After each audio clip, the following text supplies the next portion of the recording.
नमस्कार मित्रांनो, आज आपण मराठी व इंग्रजी वाचण्यासाठी अक्षरांच्या मागे लागणारे प्रत्यय समजून पाठ करूया, जेणेकरून आपल्याला मराठी व इंग्रजी वाचन सोपे होईल।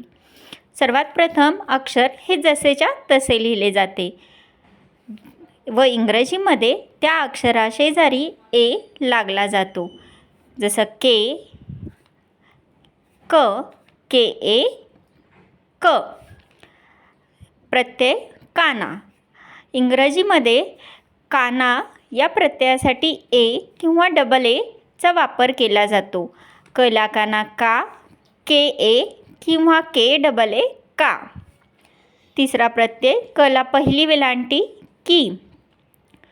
पहिल्या वेलांटीसाठी इंग्रजीमध्ये आय हा प्रत्यय वापरला जातो। के आय की, कला पहिली वेलांटी की। दुसरी वेलांटी। मराठीमध्ये कला दुसरी वेलांटी की। दुसऱ्या वेलांटीसाठी इंग्रजीमध्ये डबल ई हा प्रत्यय लावला जातो। के डबल ई की। कला पहिला उकार कू। इंग्रजीमध्ये पहिल्या उकारासाठी यू हा प्रत्यय वापरला जातो। के यू कू। कला दुसरा उकार कू।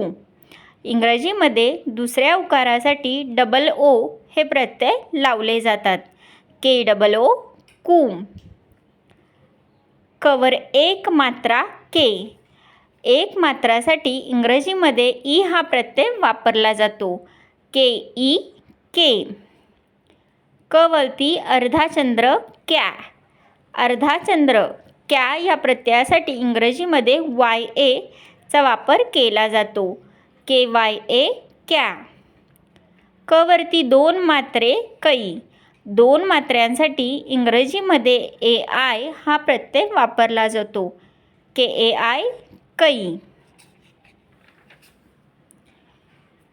एक काना एक मात्रा। कला एक काना एक मात्रा को। को या प्रत्ययासाठी इंग्रजीमध्ये ओ चा वापर केला जातो। के ओ को।